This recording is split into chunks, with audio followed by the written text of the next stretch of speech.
Are you listening? Damn.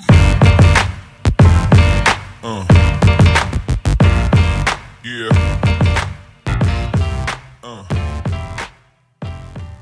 Alright, so moving on with the show. Next up, we have our segment Most 101. If you remember from our previous episodes, it's the one that is inspired by Room 101, but for copyright reasons, we have obviously called it Most 101. So it's the one where we discuss things that we don't like and sort of send them into a dark abyss. So I just start with mine first. And my Most 101 today that I want to put into Room 101 are intolerant people. So I am quite a big skeptic. You know, I don't believe in aliens, I don't believe in spirits, I don't believe in ghosts, I don't even believe in God. That said though, I really can't stand it when people are really narrow-minded, bigoted and judgmental. Yeah. I don't believe in ghosts, fine, but if you believe in it, I don't think it gives me the right to mock you or ridicule you. Oh, that sounds like me. Awkward. No, I'm joking. But you know what I mean? Like, how small... If I were that small-minded, I could make friends with a lot of people. Like, I couldn't talk to you. Yeah. Do you know what I mean? Like, there's always going to be someone out there who you don't agree with. No, I agree. I don't think that gives you the right to sort of point a finger at them and laugh at them and just, you know, say that you're better than them, that you're superior to them. Yeah, no, I agree. That's something that I'm learning, I think, because before I was like, oh God, that person not believes in, but that person's into that, or that person's like that, that's very weird. And I was a bit more judgmental, but not that judgmental. I've had people say to me, you're not that judgmental at all, but then inside I'm like, I kind of am. You don't really know me. Yes, she if is. you're saying that. But yeah, no, it's true. You're never going to find someone that's exactly like you, like friendship wise or relationship or whatever. You know, we all have our weird quirk. I think it's just a basic lack of understanding and sympathy. I think that's where that stems from, to not be able to sort of put yourself in their shoes. And sort of try and see where they're coming from. It comes from a place of ignorance, really, doesn't it? Exactly. Yeah. I mean, obviously people are different, and thank goodness they are. Like, how boring would it be if we're all alike, if we all had the same opinions and beliefs? So, you know, instead of sort of ridiculing people for their otherness, for, you know, their other way of thinking, their other way of believing, just chillax, just try and sympathize with them for a minute, because you might actually gain something out of this. Because there's always a give and take, and you know, you might not end up being religious or believing in UFOs, but you might learn something about this other person, about this other community, this culture that you weren't aware of. So that's true. So for me today, I'm gonna send ignorant people into Room 101.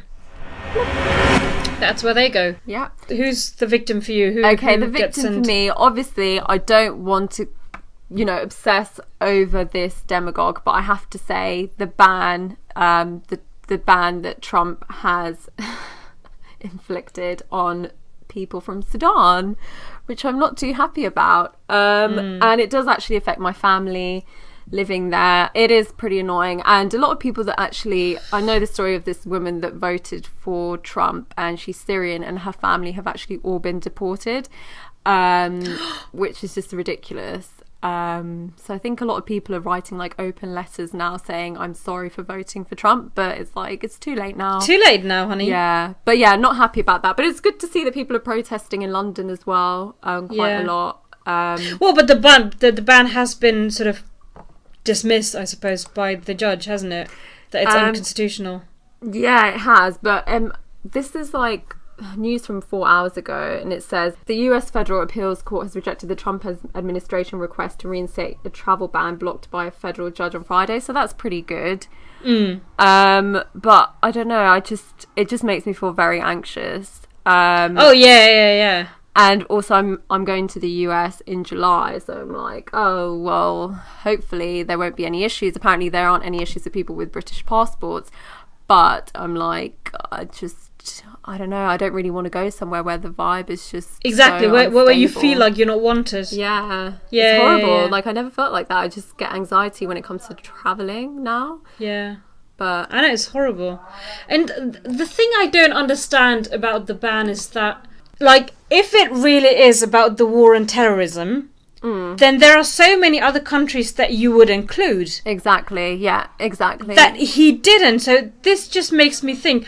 Obviously, he didn't include countries like Saudi Arabia or Kuwait, because he's got business interests there. Yeah. So then he bans a country like Sudan, and there's been absolutely zero terrorists from Sudan. The only thing that this ban has accomplished is getting anti-Muslim emotions. Yeah, exactly. Empowering those ridiculous. Yeah, and giving people sentiments. voice like that shooter in Quebec. Yeah, that's all it's done. It's just causing more anger and just more trouble. Hate.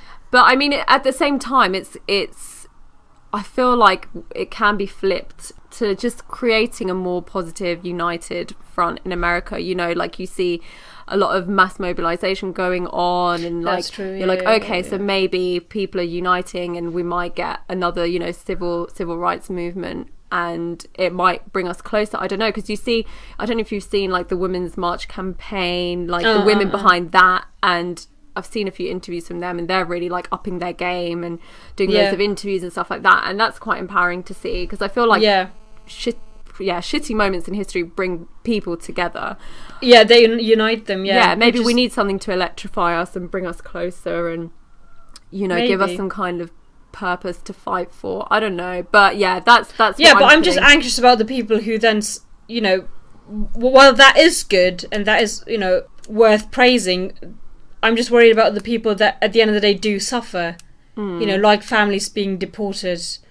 Yeah, definitely, but at least something is being done. But obviously it is bloody awful, and I just hope something is done to stop him, man. Like, I just hope he's arrested or something happens to just stop him. But yeah, we'll see. But yeah, hopefully. That's what I'm putting in Most 101. That's where that one goes. Alright guys, well that's all for today. Thank you very much for listening. Join us next week when we'll be talking about interracial and interreligious relationships. If you have any stories that you'd like to send in, or anything you feel that we should talk about, feel free to contact us via Twitter, which is most_mosaic, or email us at mostmosaic@gmail.com. Thanks very, very much for tuning in today, guys, and hopefully see you in 2 weeks' time. See you. Alright, bye-bye. Bye.